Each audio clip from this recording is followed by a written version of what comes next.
সাগররণী হত্যায় সাবেক সরকার জড়িত। সরকারের নির্বাচনী রোডম্যাপের বার্তা আসতে পারে 15 ফেব্রুয়ারি, জানালেন মির্জা ফখরুল। বিদেশে পলাতক আওয়ামী লীগ নেতাদের অনেকেই অর্থ সংকটে, জ্যেষ্ঠ নেতার বরাতে জানালেন জুলকারনাইন। অক্টোবরের মধ্যে হাসিনা ও আওয়ামী লীগের শীর্ষ নেতাদের বিরুদ্ধে মামলার রায়। আওয়ামী লীগ নিষিদ্ধের আগে নির্বাচন শহীদদের সঙ্গে প্রতারণা, জানালেন হান্নান মাসুদ। সারা দেশে অপারেশন ডেভিল হান্টে গ্রেপ্তার 343 জন। সাগররণী হত্যায় সাবেক সরকার জড়িত। সাংবাদিক দম্পতি সাগর সরোয়ার ও মেহেরন রুনি হত্যা মামলায় সাবেক সরকার জড়িত বলে মন্তব্য করেছেন রুনির ভাই নওশের আলম রোমান। এছাড়া মামলার তদন্তে বেশ কিছু অগ্রগতি এসেছে বলে জানিয়েছেন বাদীপক্ষের আইনজীবী শিশির মনির। মঙ্গলবার হাইকোর্টের অ্যানেক্স ভবনের সামনে সাংবাদিকদের সাথে আলাপকালে তারা এসব কথা বলেন। এ সময় উপস্থিত ছিলেন সাগর রুনির ছেলে মাহির সরোয়ার মেঘ। তদন্তের অগ্রগতির বিষয়ে আইনজীবী বলেছেন, যতটুকু আমরা জানতে পেরেছি বেশ কিছু ডেভেলপমেন্ট বা অগ্রগতি হাতে এসেছে। সময়ের ব্যবধানে এই ডেভেলপমেন্ট নিয়ে হাইকোর্ট বিভাগে তদন্ত প্রতিবেদন সাবমিট করা হবে। তিনি বলেন, অতীতে এই মামলাটিকে সঠিকভাবে পরিচালনা করতে দেওয়া হয়নি। বর্তমানে তদন্ত রিপোর্টে কিছু তথ্য উপাত্ত এসেছে। অতীতে এই তদন্ত প্রক্রিয়াকে বাধাগ্রস্ত করা হয়েছে। আইনি পদ্ধতিতে তদন্ত চলতে দেওয়া হয়নি।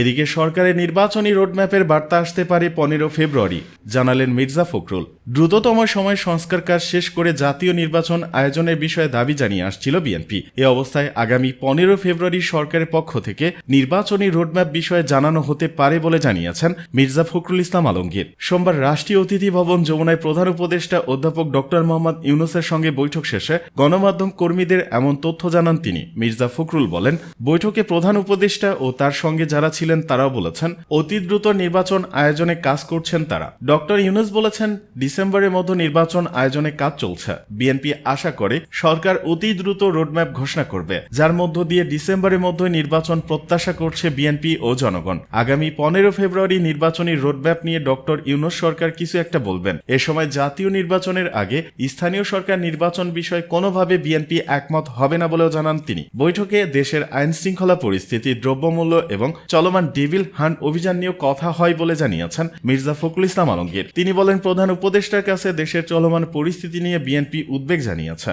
দেশে যেসব ঘটনা ঘটেছে তার দায় সরকার এড়াতে পারে না। সরকারি সংস্থা ও প্রতিষ্ঠানগুলোর সামনে এগুলো ঘটেছে, যা দেশের স্থিতিশীলতা বিনষ্ট করেছে, ফ্যাসিবাদকে সুযোগ করে দিয়েছে। প্রশাসনে এখনও ফ্যাসিবাদের দোষরা রয়েছেন জানিয়ে তাদের সরিয়ে বিচারের মুখোমুখি করার দাবি জানানো হয়েছে।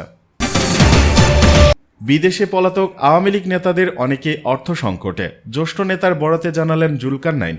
ছাত্র জনতার অভ্যুত্থানের পর বিদেশে পালিয়ে যাওয়া আওয়ামী লীগ নেতাদের বড় একটি অংশ অর্থ সংকটে রয়েছেন। দলটির জ্যেষ্ঠ নেতার বরাত দিয়ে তথ্য জানিয়েছেন আল জাজিরার অনুসন্ধানী সাংবাদিক জুলকারনাইন স্যার। সোমবার দিবাগত রাত 12:20 দিকে নিজের ভেরিফাইড ফেসবুক অ্যাকাউন্টে দেয়া এক স্ট্যাটাসে এ তথ্য জানান তিনি। স্ট্যাটাসে তিনি লিখেন, আওয়ামী লীগের বেশ সিনিয়র একজন নেতার সঙ্গে কথা বললাম। তিনি যা বললেন তার সারমর্ম হল, ধানমন্ডি 32-এ আক্রমণ হওয়ার আগ পর্যন্ত হাসিনা ও তার বোন রাজনৈতিকভাবে বেশ নিষ্ক্রিয় ছিলেন, কিন্তু ভবনটি ধ্বংসের পর সম্প্রতি তারা বেশ সক্রিয় হয়েছেন। হাসিনা এই ঘটনার প্রতিশোধ নেওয়ার জন্য ক্রোধে উন্মাদ প্রায়, কিন্তু দেশে কোনো নেতা না থাকায় কর্মীদের সংগঠিত করার মতো অবস্থা নেই। আর যেসব নেতা এখনো দেশে লুকিয়ে আছেন তারা এক প্রকারের আতঙ্কে আছেন। এই সিনিয়র নেতা উল্লেখ করেন, যে সকল নেতা নেত্রী বিদেশে পালিয়ে গেছেন তারা দলের কাউকে না জানিয়ে শেখ হাসিনার ভারতে চলে যায় বেশ ক্ষুব্ধ।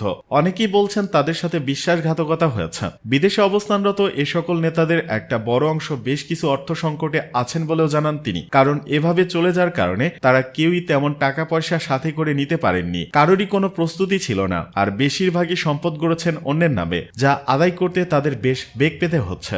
উদাহরণ হিসেবে তিনি আমির হোসেন আমু এবং নসরুল হামিদ বিপুর কথা বলেন। তিনি দাবি করেন আমুর সবই অন্যের নামে করা, আর বিপুর দুবাইতে করা সব বিনিয়োগ রাজীব সামদানির মাধ্যমে হচ্ছে, যা পরিবর্তিত পরিস্থিতিতে সামদানি আর ফেরত দিচ্ছে না। বিপু ও তার স্ত্রী এই মুহূর্তে ভারতে অবস্থান করছে বলেও জানান তিনি আরো বলেন, নেতাদের মধ্যে বেশিরভাগই ভারতে আছেন। ফজলে তাপস আছেন সিঙ্গাপুর, আর বাদ বাকিরা দুবাই, কানাডা, যুক্তরাজ্য, কয়েকজন অস্ট্রেলিয়াতে। বর্ডার পার হয়ে নিরাপদে কলকাতা পর্যন্ত পৌঁছাতে আত্মগোপনে থাকা আওয়ামী লীগ নেতাকর্মীরা মাথাপিছু 20 লক্ষ টাকা পর্যন্ত খরচ করেছে বলেও জানান তিনি।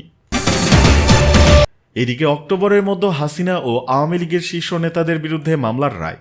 অক্টোবরের মধ্যে জুলাই হত্যাকাণ্ডের 3 থেকে 4টি মামলার রায় পাওয়া যাবে বলে জানিয়েছেন আইন বিচার ও সংসদ বিষয়ক উপদেষ্টা আসিফ নজরুল। মঙ্গলবার সচিবালয়ে এক প্রেস ব্রিফিংয়ে উপদেষ্টায় কথা বলেন। আন্তর্জাতিক অপরাধ ট্রাইব্যুনাল গঠনের পর জুলাই গণহত্যার 300টি অভিযোগ গঠন করা হয়েছে বলেও জানিয়েছেন তিনি। আইন উপদেষ্টা বলেন, বিভিন্ন অপরাধে প্রসিকিউশন অফিস 16টি মামলা দায়ের করেছে। চলতি মাসে 4টি মামলা তদন্ত কাজ শেষ হবে। এরপর যাচাই বাছাই শেষে আনুষ্ঠানিক বিচার কাজ শুরু হবে। 3 সপ্তাহ সময় লাগবে। সাক্ষ্য গ্রহণ শেষে বিচার কাজ শুরু হবে ঈদের পর। আগামী অক্টোবরের মধ্যে 3 থেকে 4টি মামলার আনুষ্ঠানিক রায় হয়ে যাবে জানিয়ে আসিফ নজরুল বলেন, এদের মধ্যে শেখ হাসিনা সহ শীর্ষস্থানীয় আওয়ামী লীগ নেতা এবং শীর্ষস্থানীয় পুলিশ কর্মকর্তারা রয়েছেন। সাধারণ কোর্টের রায় দেরি হলেও আন্তর্জাতিক অপরাধ ট্রাইব্যুনালে বিচার দ্রুত হয়ে যাবে। সাইবার সিকিউরিটি অ্যাক্টের অধীনে মামলাগুলো প্রত্যাহার করা হচ্ছে বলে জানিয়েছেন আইন উপদেষ্টা। তিনি বলেন, এই অ্যাক্টে 396টি মামলা বিচারাধীন ছিল। এর মধ্যে 332টি মামলা প্রত্যাহার হয়েছে। 61টি মামলার প্রত্যাহারের সিদ্ধান্ত চূড়ান্ত হয়েছে।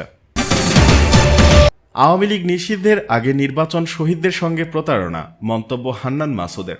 আওয়ামী লীগ নিষিদ্ধের আগে নির্বাচনের আয়োজন করা হলে তা 24 শহীদ ও আহতদের সঙ্গে প্রতারণা করা হবে বলে মন্তব্য করেছেন বৈষম্য বিরোধী ছাত্র আন্দোলনের মুখ্য সংগঠক আব্দুল হান্নান মাসুদ। মঙ্গলবার নিজের ফেসবুক আইডিতে এক পোস্টে এই মন্তব্য করেন তিনি। ফেসবুক পোস্টে আব্দুল হান্নান মাসুদ লিখেন, গণহত্যাকারীদের বিচার, ভোট চোরদের ভোটে অযোগ্য ঘোষণা ও গণহত্যাকারী দল হিসেবে আওয়ামী লীগকে নিষিদ্ধ এবং মৌলিক সংস্কার নিশ্চিত করার আগে অন্তর্বর্তীকালীন সরকার সংসদ নির্বাচনের আয়োজনের পথে হাঁটলে তা হবে 24 বীর শহীদ ও আহতদের রক্তের সাথে সুস্পষ্ট প্রতারণা। আওয়ামী লীগ নিষিদ্ধের আগে নির্বাচন আয়োজন করা হলে লড়াই চালিয়ে যাওয়ার ঘোষণা দিয়ে বৈষম্য বিরোধী ছাত্র আন্দোলনের মুখ্য সংগঠক লিখেন, এর বিরুদ্ধে যদি একজন মানুষ হিসেবে কেউ প্রতিবাদ করে সেই ব্যক্তিটি হব আমি। হয়তো লড়াইটা দীর্ঘ হবে, কিন্তু এই লড়াই থেকে পিছু হটার কোনো সুযোগ নাই। পোস্টের শেষে জুলাই চলবে শব্দবন্ধে তিনি হ্যাশট্যাগ দেন।